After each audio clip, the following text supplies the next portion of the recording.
जीवन में बहुत किसी करने को आशा अच्छे समस्ते चाहती केबे ना केबे मन खोली आकाश रे उड़े मन खोली किए गोटे एमती साथी मिले मन खोली निज स्वप्न सबू कथा कहे निज जीवन सबू स्मृति सबू आशा सबू भरोसा ता ऊपर अजाड़ी देवे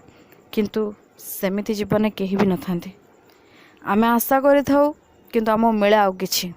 आम जो दिन आशा कर भगवान आमको दियंती नहीं दियंती बोधे बहुत समय पर सेत हुए तो कौ लोकर धैर्य नथिबो कि सेत एमती से फसी जाइए कौन विचित्र ब्रह्मांड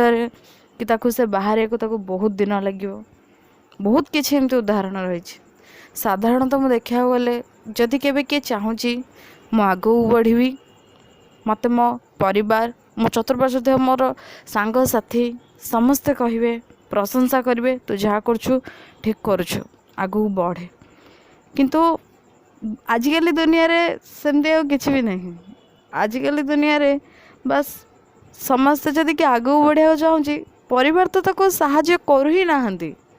आमे जो सांग साथी जहाँ को भावुछु जे नाई सी आमको साहाଯ୍य करिवो आमे आगू को बढ़िबू से माने भी साधारण प्रशंसा भी करना ना ए पिलाटा करुचे आम ताको साहाଯ୍य करा पछरु गोड़ भिड़िया जानचंदी किंतु सीढ़ी चढ़ी आगू जावा बाट कहीं भी देना बास खाली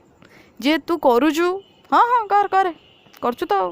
तापर आगे से ना तू भल करुचु आउ थे ट्राए कर अधिक ट्राए कर सेमितिका तो कहीं ना कह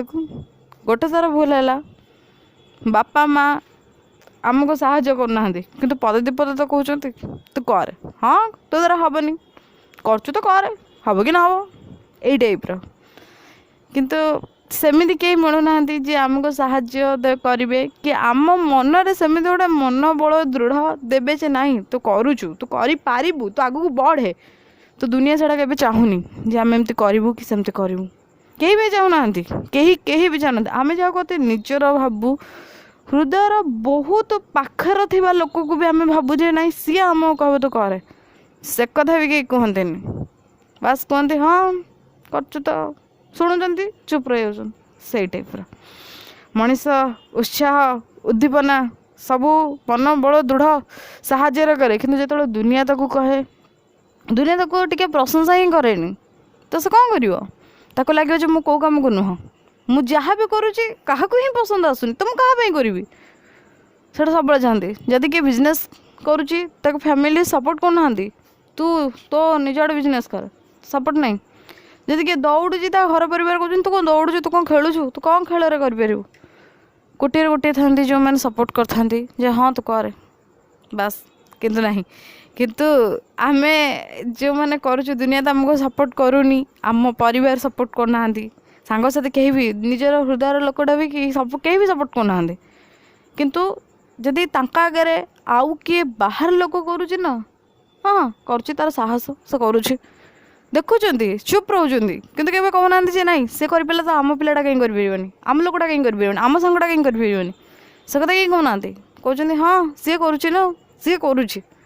से जी करुची ना ताकू थर देखिए देख ता भविष्य को थर देख ताकू किए साहाଯ୍य कर किए तो प्रशंसा कर मन से दृढ़ मनोभाव जोगे से आगू आसुँ हुए तो से पुणी मरी मरी पुणी उठी पुणी झुंटी पुणी आगू बढ़ से ही हो कारण दुनिया स्वार्थपर सब बड़े स्वार्थ को ही खोजे एमती कौन संपर्क नहीं जे बिना स्वार्थ किए क्या सहित संपर्क रखियो माँ बापा भी सया माँ बापा का स्नेह अतुलनीय बापा आमको जीवन दे भल पाती माँ आमको जीवन दे भल पाती कि बापा माँ सब चाहते गोटे पुओ को कारण से पुथ नामक एक ये उद्धार कर पुथ नामक जुग जो अच्छी से उद्धार कर नाई सेमती किसी ना से चाहते नहीं जे नाई गोटे झील आम घर को आसू कि पुओ को ही आशा करते समस्त स्वार्थ किसी ना कि अच्छे भल पाइबा किंतु बापा माँ का स्वार्थ थाई कि भी से अतुलनीय भल पाइबा दियंती किंतु आजिकल सांग मैंने आजिकल दुनिया भल पाइबा तो दूर था स्वार्थ नजर हाँ कह दिंता हे तू करुचु तो कर दे करके देखा चैलेंज हेल्ले कही दिंता चैलेंज हेल्ले कि एक्सेप्ट करता से भी नहीं दुनिया आ दुनिया है कि नहीं समस्त स्वार्थपर एठी केवल बचापा निज मनरे खाली गोटे कथा भाव दरकार जे मु आगू बढ़ुची आगू ही बढ़ी किए पछरे सबू मोहमाया समस्त पर कहीं मोर निजर नुहति ବାସ୍ ମୁଁ ହିଁ ଆଗକୁ ବଢ଼ିବି। ଆଉ ସେ ମନୋବଳ ନେଇ ମୁଁ ହିଁ ଆଗକୁ ବଢ଼ୁଛି। ଯଦି ମୋର କଥା କିଏ ଶୁଣୁଛ ତାହେଲେ ତମେ ବି ସେମିତି ମନୋବଳ ନେଇକି ଆଗକୁ ବଢ଼। କେତେବେଳେ କାହାକୁ ସାହାଯ୍ୟ ମାଗିବନି। ଯଦି କିଏ ସାହାଯ୍ୟ କରିଥିବ ପଛରେ କହିବ ମୁଁ ତ ସାହାଯ୍ୟ କରୁଛି ତ ଏ ସ୍ଥାନରେ ପହଞ୍ଚୁ। ବିନା ସାହାଯ୍ୟରେ ଆଗକୁ ବଢ଼ିବା ଶିଖ। ଆଉ ଆଗକୁ ବଢ଼ିକି ଦେଖ ଦୁନିଆ ଯେଉଁମାନେ ତୁମକୁ କହିଥିଲେ ବିନା ତୁମର ସାଧାରଣ ଟିକେ ପ୍ରଶଂସା କରିନଥିଲେ ସେଇମାନେ ହିଁ ତୁମର ଦିନେ ତୁମ ପାଖରେ ରହି କହିବେ ଭାଇ ତୁ ଏତେ ଉପରକୁ ପହଞ୍ଚିଗଲୁ, କି ତୁ ଏତେ ଜାଗାରେ ଏତେ ବଡ଼ ସାଙ୍ଗ ତୁ ଏତେ ବଡ଼ ଜାଗାରେ ପହଞ୍ଚିଗଲୁ, ବହୁତ ବଡ଼ କାମଟେ କରୁଛୁ। ତ କାହାକୁ ଏମିତି ଗାଳି କରିବା ପାଇଁକା ମୋର ଉଦ୍ଦେଶ୍ୟ ନଥିଲା, କିନ୍ତୁ ମୁଁ ବି ଯାହା କହୁଛି ମୋ ସହିତ ଘଟିଛି ନା, ସେଥିପାଇଁ ମୁଁ କହୁଛି ଯେ ଦୁନିଆଟା କ'ଣ। ତ ମୋର ତ ବେଶୀ ଯେତିକି ବି ମୋର ଅଛି, ମୁଁ ଯେତିକି ବି ଜାଣିଛି ଏକ୍ସପିରିଏନ୍ସ ଅଛି ମୋର ଯେତିକି ଅନୁଭୂତି ମୁଁ କହିଲି। ଯେଉଁମାନେ ଏଇଟା ଶୁଣିବା ଯେଉଁମାନଙ୍କର ଅନୁଭୂତି ଥିବ ସେମାନେ ନିଶ୍ଚିତ ଜାଣିପାରିବ ଯେ ଦୁନିଆ କ'ଣ, ଦୁନିଆ କେମିତିକା ବଦଳିଲାଣି। ସମସ୍ତେ ଡିଜିଟାଲ ହେଉଛନ୍ତି, କିନ୍ତୁ ଲୋକମାନେ ଡିଜିଟାଲ ହେବା ଦ୍ୱାରା ନିଜ ଯେଉଁ ମାନସିକଟା ମାନେ ମାନବ ତତ୍ତ୍ୱଟା ଯେଉଁ ଅଛି ମାନବିକତାଟା ତାକୁ ହିଁ ନଷ୍ଟ କରିଦେଉଛନ୍ତି। ସେ ମାନବିକତା କେଉଁଠି ମିଳୁନି। 1000 ଭିତରେ ଜଣକୁ ଦେଖିବାକୁ ଗଲେ ମାନବିକତା ମିଳିଥିବ, କି ଲକ୍ଷ ଭିତରେ ଜଣକୁ ଦେଖିବାକୁ ଗଲେ ମାନବିକତା ମିଳିଥିବ, ନହେଲେ ସବୁଠି ମାନବିକତା ନାହିଁ। ଆମ ପାଖ ଆଖରେ ରହୁଥିବା ଲୋକ ବି ତାଙ୍କର ବି ମାନବିକତା ନାହିଁ, ସବୁ ଜାଗାରେ ମାନବିକତା ନାହିଁ। ସମସ୍ତେ ଚାହାନ୍ତି ସେ ବଢ଼ିଗଲା, କ'ଣ ପାଇଁ ବଢ଼ିଲା, ମୁଁ ତା ପଛଆଡ଼ୁ ଗୋଡ଼ ଭିଡ଼ିଦେବି, ସେ ପୁଣି ପଡ଼ିବ, ମୁଁ ଚେଷ୍ଟା କରିବି ହେଲେ। କିନ୍ତୁ ସେଇ ଲୋକ କେବେ ଆଗକୁ ବଢ଼େଇ ନାହାନ୍ତି। ଆମେ କେତେବେଳେ କାହା ଗୋଡ଼ ଭିଡ଼ିବାନି। ଆମେ ଯେଉଁ ବାଟରେ ଚାଲିଛେ ନା ଆମ ବାଟରେ ବି ସେମିତି ବହୁତ ଲୋକ ଚାଲୁଥିବେ। ଆମେ ଚାହିଁବା ନିଜ ବଳରେ ପାହାଞ୍ଚ ତିଆରି କରିକି ଉପରକୁ ଉଠିବାକୁ, କେତେବେଳେ କାହାକୁ ପକେଇକି ତାପରେ ଚଢ଼ିକି ଉପରକୁ ଉଠିବାକୁ ନୁହଁ। ନିଜେ ନିଜ ପାହାଞ୍ଚ ତିଆରି କରିବା,